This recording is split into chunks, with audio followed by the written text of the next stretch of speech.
Well, turn in your Bibles to Genesis chapter 11.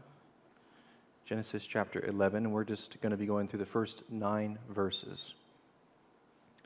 As you turn there, I'll mention that I saw a video this week that caught my attention. You know, and as somebody in my generation, I see a lot of videos, right? I'm on Instagram. I know all of you are too, right? But I saw this particular video on Instagram that stood out among the hundreds that I saw this week. And it was just a 20-second clip of a marathon foot race for college athletes. And I've seen a lot of races. It didn't seem that strange at first. It was clearly taken on someone's cell phone right near the finish line. Could have been a mom, could have been a sibling, who knows? Everyone's got their phones out right at the end of this finish line. And the video was grainy, and the audio quality was not good. Clearly, it wasn't a professional. But none of the resolution issues could hide the life lesson that was about to be recorded. Nobody knew what was going to be captured. As the first place runner came around the bend, you could see that he was all alone. There was nobody near this runner. There was nobody even in the frame. He was ahead by a great deal. And the crowd saw this. They understood, oh my goodness, this guy's going to win. And the crowd was clapping and cheering, just as any good crowd does at the end of a very long, difficult race. And this young man, probably early college, he soaked it up, right? He just soaked it up. You could see the look on his face. He had been so clearly dominant the whole time. And he took in the roar of applause, and he even raised his fist in self-congratulatory excitement. And I remember, as an aside to this story, I ran track back in high school, and I did something like that once. My coach said, never do that. Here's why, right? One couldn't help but notice that this runner had slowed down to take in the moment.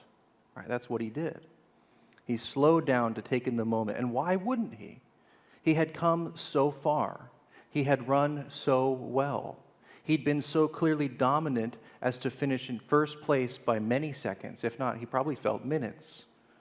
And that's exactly when it happened. Not 5 feet from the tape, and the runner felt something go by him.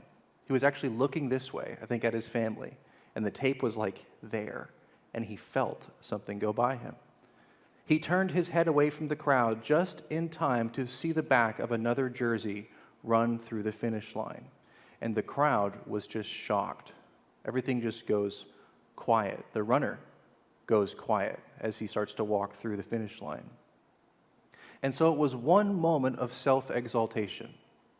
It was only one moment of self-congratulation. It was only one moment of prideful swagger, and boom, humiliation. Now you have to ask this question, and I asked it as I was thinking about this video. Was this runner the fastest? He clearly was. He was the fastest by a long shot. Had this runner done the work to win? Well, all the way up until now, he had. So why did he fail? He had prepared a body, and he had prepared a mind, but his heart, his inner man, was not yet fit for success. The reaction of the crowd and the comments that were whispered around made plain the lesson. And here it is. It's that pride comes before the fall. And maybe you've borne witness to a moment of humiliation like this one. As I said, I ran track and cross country back in high school, so I learned these lessons the hard way at certain points. Maybe you yourself have been in these runners' shoes once or twice. I know that I've experienced this particular sting more than once in my life. And this morning, we're going to conclude our time in Genesis by reading the final story in the first major division of the book. Right? Today will be our concluding time in Genesis.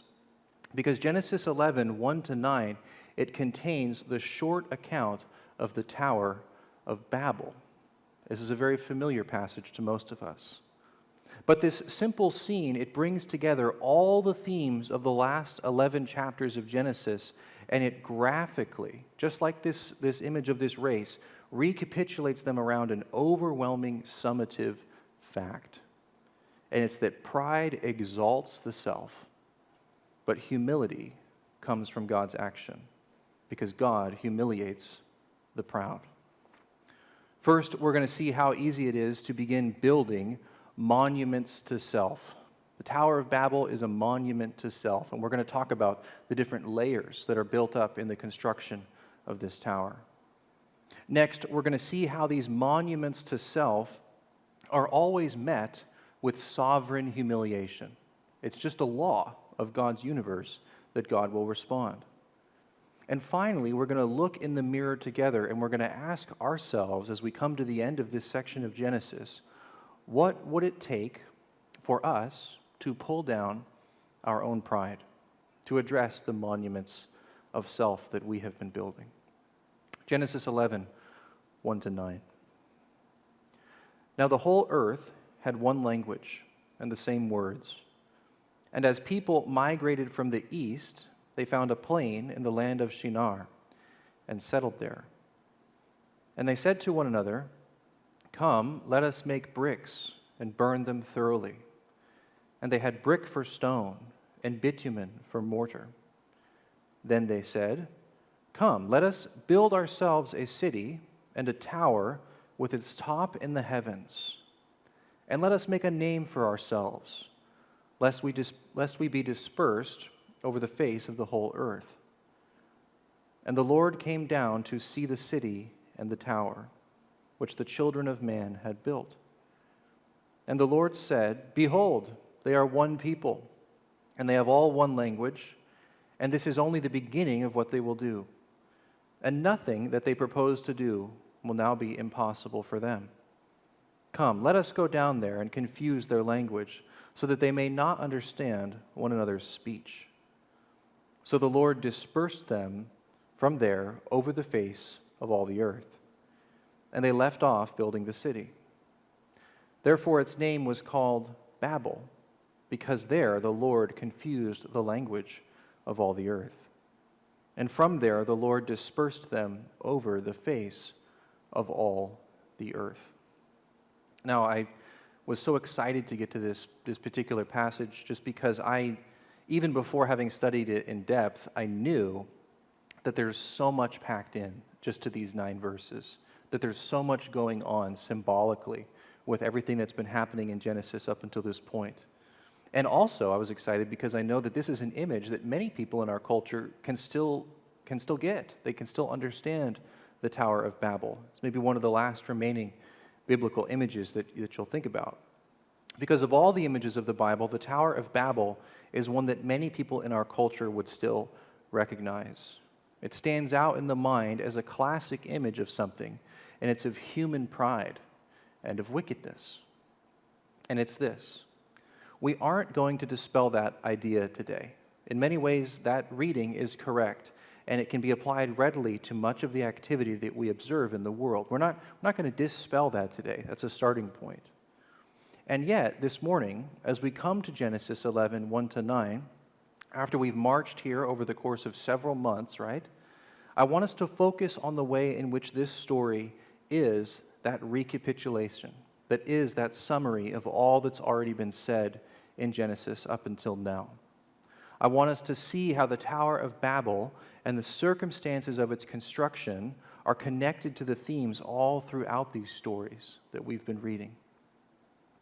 Many of the most powerful parts of the story are actually in the details right below the surface, the things that you would not stop to look at. And that's where I want to start this morning as we examine what's involved in constructing these monuments to self, these towers of Babel.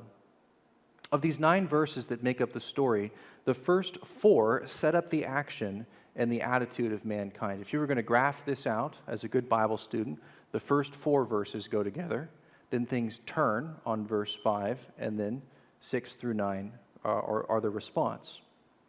The last 4 verses are going to capture God's response and the results of that response to the action at the front of the story. And so the story has this beautiful symmetry of reversal that is built right into the structure. And if you're kind of a biblical studies nerd, that structure is called a chiasm. I know there's a few of you who know that and who care about that. Verse 1 and 2, they set up the action and they let us into our first interpretive clue in this story. I think it's one that didn't stick out to me until I spent some more time looking at it. Verse 2 points out that the people migrated from the east. From the east. Oh, the things we do, east of Eden, right? There's that theme of east again. 2 earlier stories in Genesis have already given us the meaning of east in the narrative. To go eastward in this narrative is to go away from God, right? You've seen that come up several times in Genesis. In Genesis 3:24, you read that God drove Adam and Eve out from the garden, and he places in angelic sentry a guard at the east section of the Garden of Eden, guarding the way to the tree of life. So they're moving to the east. In Genesis 4:16 and 17, with the story of Cain and Abel, you read of Cain settling in the east after having killed his brother Abel. And what does Cain even do in this setting? He goes on to build a city. And even that theme of a city is something that's coming back again and again. It's a really important theme that's going to be elucidated more and more as the story goes on. If you're reading your Bible in a straight line, the themes of land and city and east and seed and all of these different words start to overlap more and more. But that eastward movement, that has come to be associated with a move away from God and away from the place of his blessing. That's key to the interpretation of what they do in the east. And what do? They settle. There's settling going on in this text. And then there's this building project that's going to be planned because they are settling. Furthermore, the whole scene has echoes of the original garden scene in which mankind does 3 things. And they're here in the story as well. There's deliberation, there's disobedience, and then there's dispersal and judgment, right? Thinking about the sin, committing the sin, disobeying, and then the result is dispersal. Same thing happens here. The patterning of Genesis is never stronger than in all of these overlapping themes. So taken together, just the first 4 verses, they show us the way in which monuments to self in the text and even in our lives are made up of 3 layers that I want to show you today. 3. The first layer, the base layer, is anxiety. Anxiety. Second layer is ambition. And then the top layer, we're going to call arrogant speech. I'll see if Hannah can pull up this little thing we created. So we'll just leave that up in the background as I continue to teach through this. But the first thing that you see about this building project plan is that it comes from a place of fundamental human anxiety. And this is very important to understanding how this passage works, but it is something that, I'll tell you, I went past the first time I read it through. I didn't catch the way in which this was at the center of everything. Verse 4 says this, they said, "Come, let us build ourselves a city and a tower with its top in the heavens, and let us make a name for ourselves." And then here, underline this part, "lest we be dispersed over the face of the whole earth." That's their rationale for all the things they're going to do. And what is that about? That's about anxiety. The anxiety at the heart of this venture is one based in the fear of being separated from one another, from being disconnected, and therefore being deprived of the collective resources that are there in the group. At the base of this tower is a core fear, and here's the core fear. God won't provide for me, so I need to provide for me. And I'm going to do what I have to do in order to make that happen.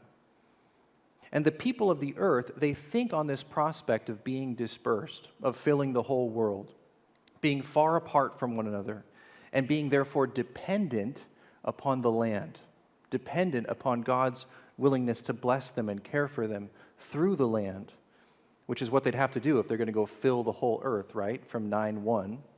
And they think of this prospect, this command that's been given to them, and they're afraid. It's generally anxiety-inducing. I would have to keep going to fulfill this command, going away from my family in Noah, keep taking land, filling the earth as God has wanted me to do. Oh, I don't like that. That makes me uncomfortable. What if God doesn't provide for me? What if I'm too far out and too dependent upon Him? The commission of God to go into all the earth is one that will require faith and dependence upon God to meet their needs.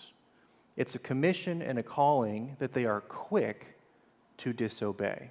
They consciously disobey it in choosing to settle and build a city. They settle and they build. They've gone east. But this anxiety, it doesn't stay there. It operates merely as the base layer in that monument to self. Atop that base layer of anxiety is the next layer, the thing that arises out of it. And it is sort of an unholy ambition. Ambition. The people of the world are anxious and they are in need of security. This is where they're starting. They aren't going to turn to God in order to get that security. They are headed east. They are settling rather than going to fill the earth. They are moving in a pattern of disobedience. So where do they seek the security that they need? They seek it in one another, and not in some way of communal interdependence, which might have been healthy. As I was thinking about this week, I was thinking to myself, wait a minute, Dan, isn't it true that we should rely upon one another? Isn't that a tenet of the Christian faith? Well, it is true. Think of Acts 5. Think of those images. But that isn't what this text is really talking about. The text isn't giving us some image of Acts 5 mutuality and brotherly love. It says this, "Come, let us build ourselves a city and a tower with its top in the heavens," and then underline this part, "and let us make a name for ourselves." Let us make a name for ourselves. So the text shows us that anxiety often gives birth to an ambition that seeks security in what? In reputation. That is what they intend to do. They literally say, we're going to build a name for ourselves. We're going to make ourselves great so that we can be safe, right? That's the logic that's being built.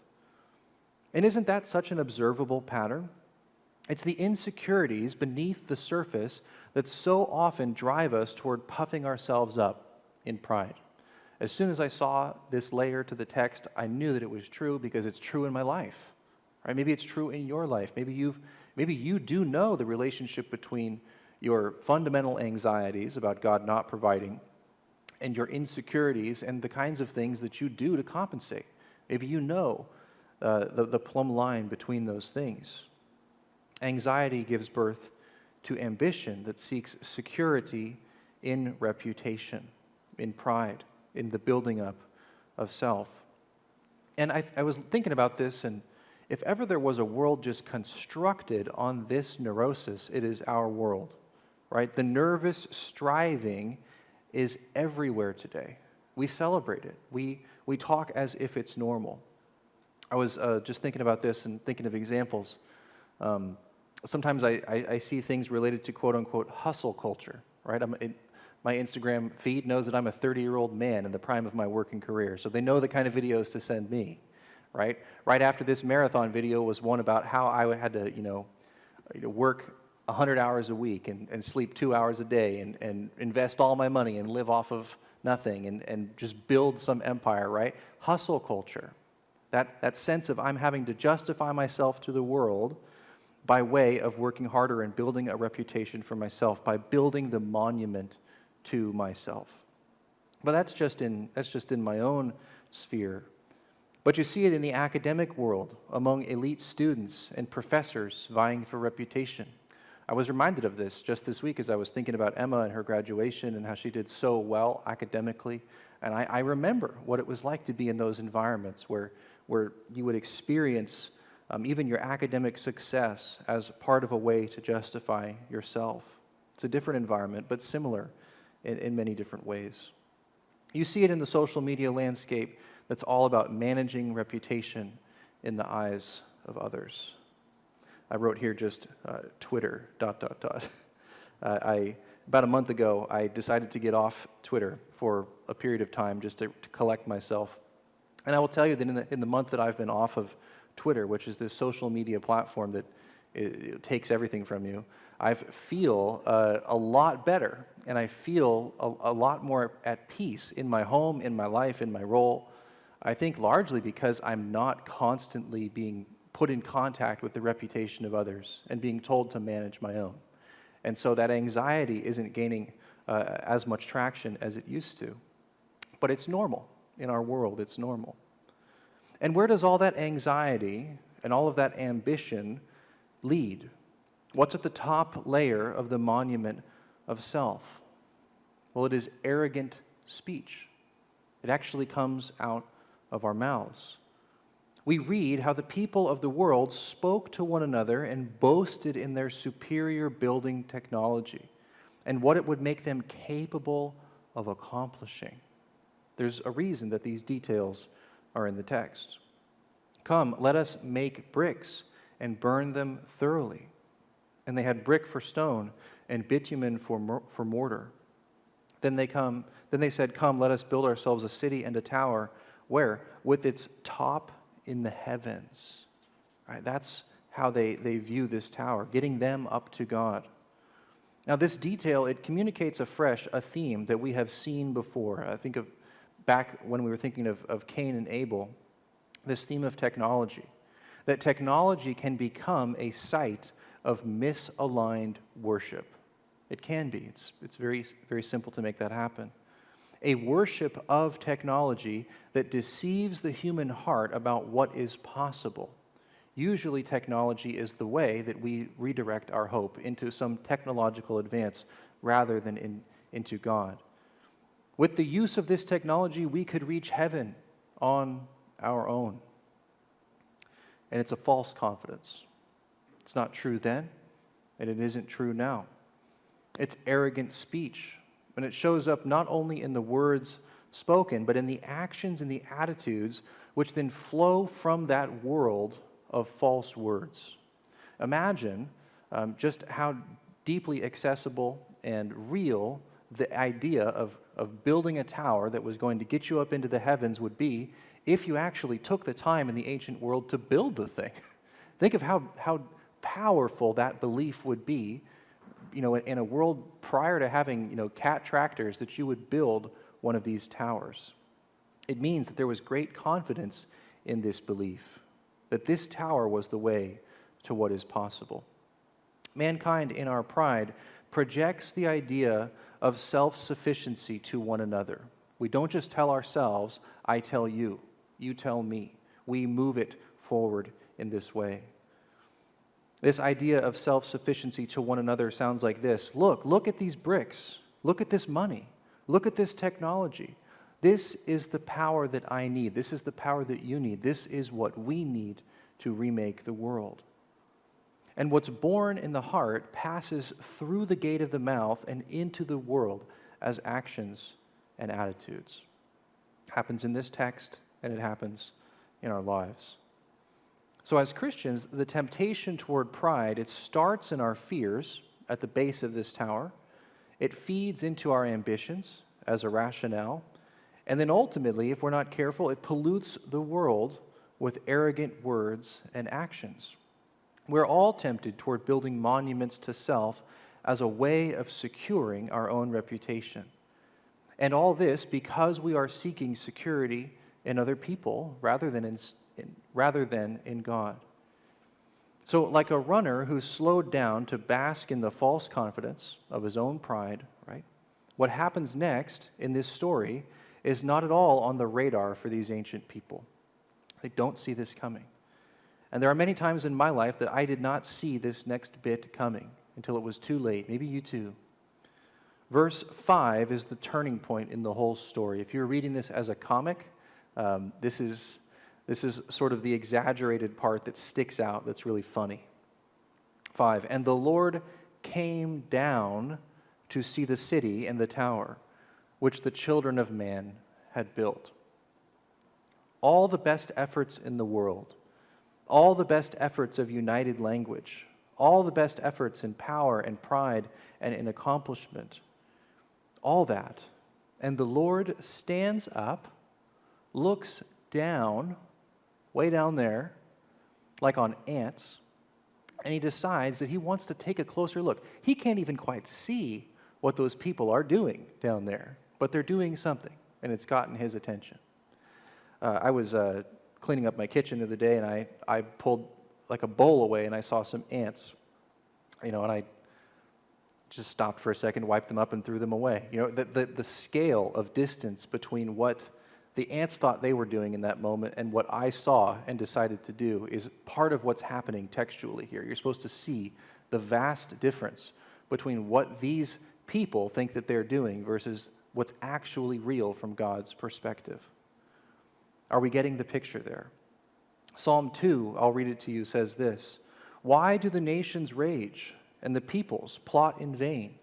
The kings of the earth, they set themselves, and the rulers take counsel together against the Lord and against his anointed, saying, let us burst their bonds apart and cast away their cords from us." But verse 4, "He who sits in the heavens laughs. The Lord holds them in derision. Then he will speak to them in his wrath and terrify them in his fury, saying this, as for me, I have set my king on Zion, my holy hill." Psalm 2 sums up the spirit of this text quite well. And are we seeing that cartoonish image that Moses wants us to see in this story? God looks on the prideful project of the world, those who are erecting these monuments to self, and he subjects them to sovereign humiliation. Sovereign humiliation. Now, God's not doing this because he's mean. This is for God's good purpose. God looks down at the world and he sees what's going on and he decides that it shouldn't continue. Now you have to ask this question: is God threatened in this moment? On a first reading, you might read through this and say, oh no, God's shook. God thinks these people are actually going to get up there and dethrone him because he says nothing could be impossible for them. But if we've learned anything from the last 10 chapters of Genesis, God is not suddenly vulnerable in Genesis 11. Right? That's not what's going on. He is concerned for what could happen if the wickedness of humanity is allowed to metastasize any further.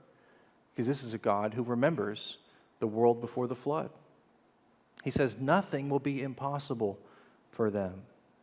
And earlier in Genesis, maybe you remember this line: lest they eat of the tree of life and live forever. Right? So he pushes them out. And so God acts to humiliate the pride of these people who share one language and one ambition. He twists up the tongues and divides the languages. I think of the sovereign humiliation at work here, and I really see three hallmark stamps of God's incredible power on display. And again, this comes from dwelling on this a little bit, so follow me here. First, God's action, it confounds worldly wisdom. Absolutely confounds worldly wisdom. What do we mean? In all of their wisdom, they do not see this coming. In all of their schematics, they do not plan for this. The very pride of the world's one tongue, the very thing that allowed the boasting and the communication to occur in the first place, the very basis upon which this project is built, is where God acts to turn the tide. If they could have counted on anything to hold up, it would have been the fact that they all spoke one language, right? Maybe the bricks wouldn't be strong enough because they did their science wrong.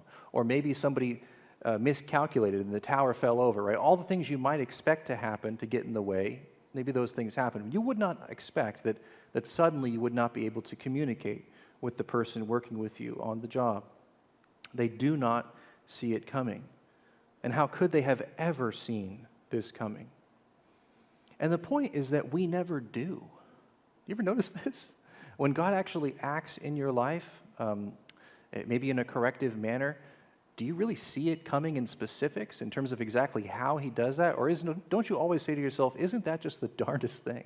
Right? That's what I say. I always look back on it and I say, man, I would never have known that God was going to act in that way to get my attention. That's how he confounds the world's wisdom.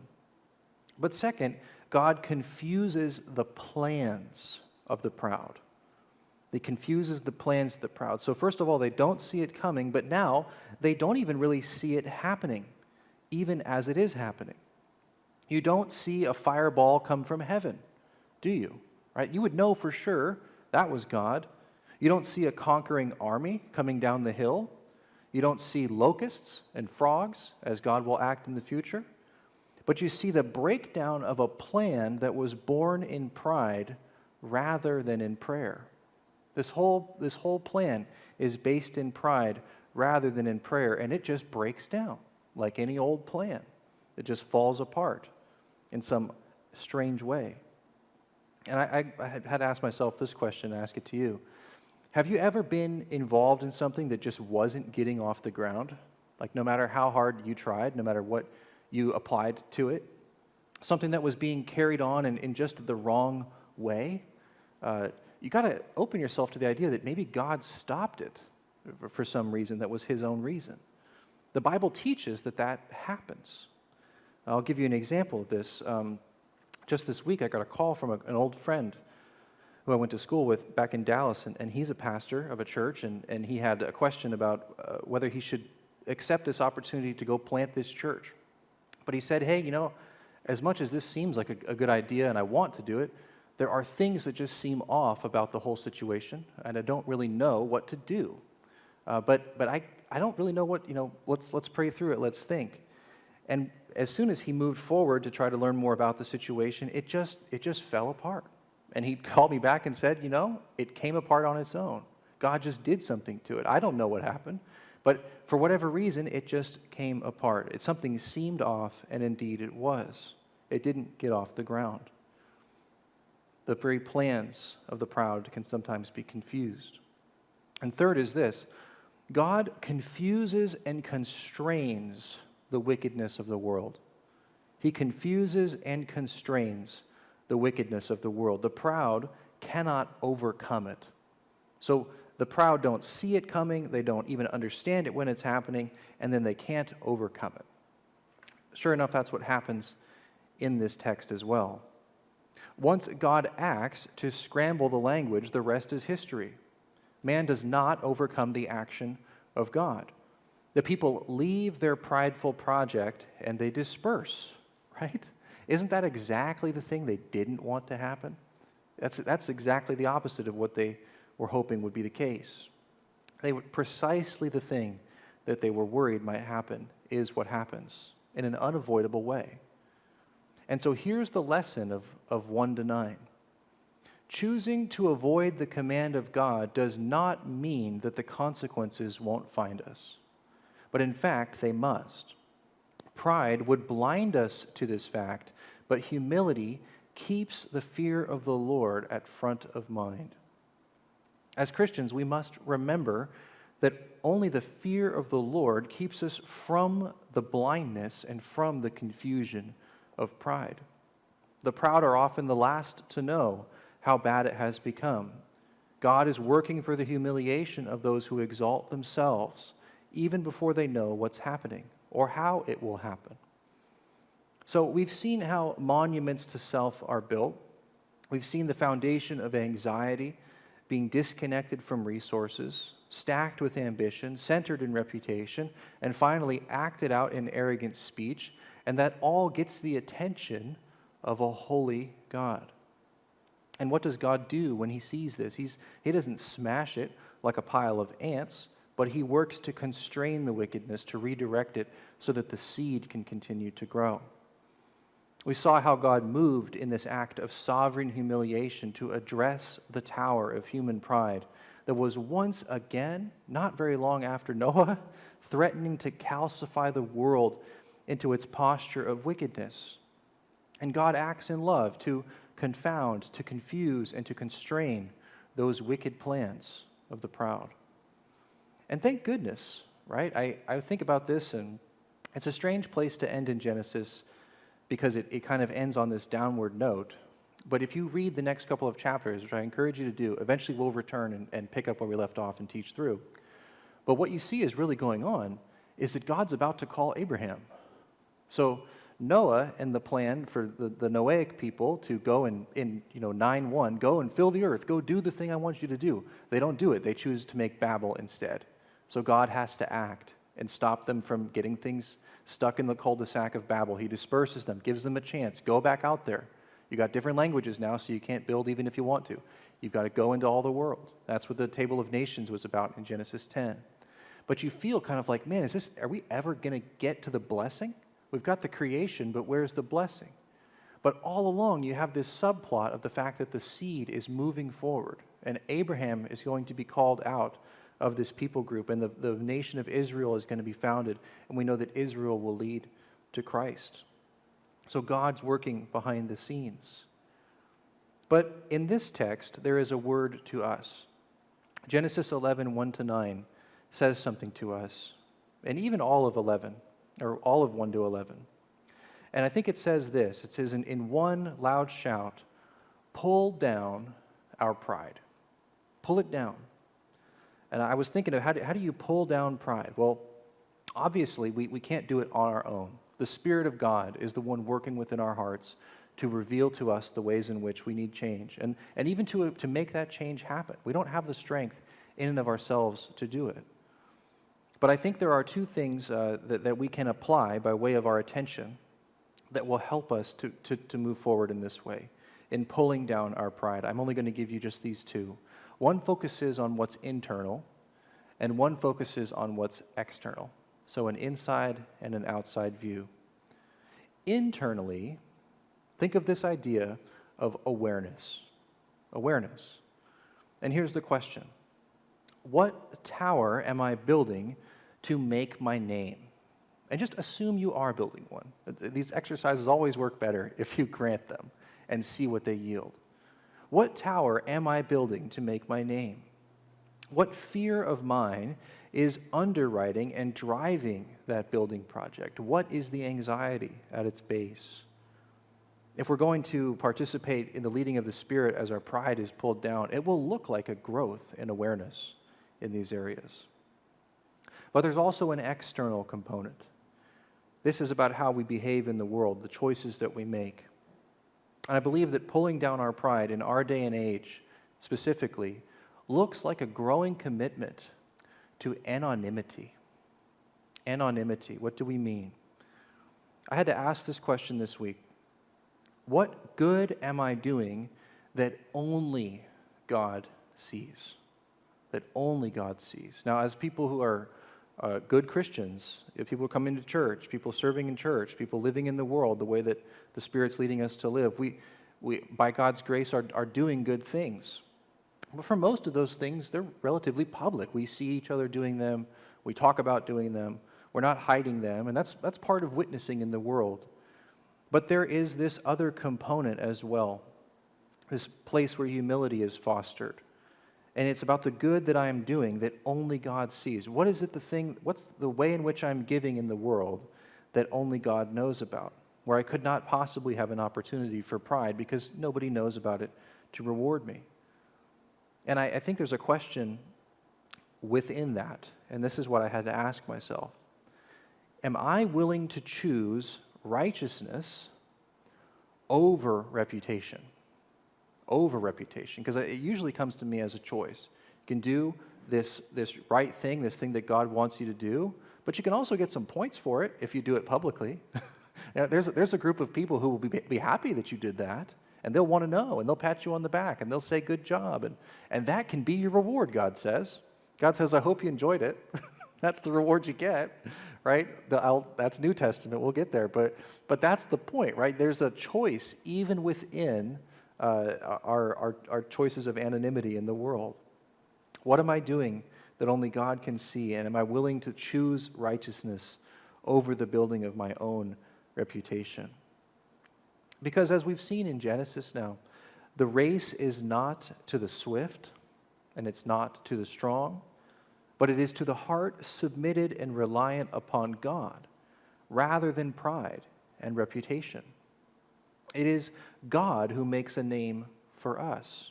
As we get into Abraham eventually, you'll see that he's contrasted immediately with these Babylonians because he is willing to let God make a name of him rather than making a name for himself. And that is the turn of the phrase that we need to see. We seek the glory of his name, and he will watch out for us. So first, we saw how easy it is to begin building monuments to self. Anxiety leads to ambition, leads to arrogant speech. Then we saw how those monuments to self are always met with sovereign humiliation. It's a humiliation for our good and for the good of the world. And finally, we looked in the mirror together and we asked what it would take to pull down our pride. In the leading of the Spirit, it will be looking like a growing awareness internally and externally a commitment to deeper and deeper anonymity, choosing righteousness over reputation. Let's pray. Father, we do thank you for your word to us and for the word that you have spoken to us over many weeks. You are a good God, and the world you have made is good. And you have given us good work to do in the good world, work that models your own goodness.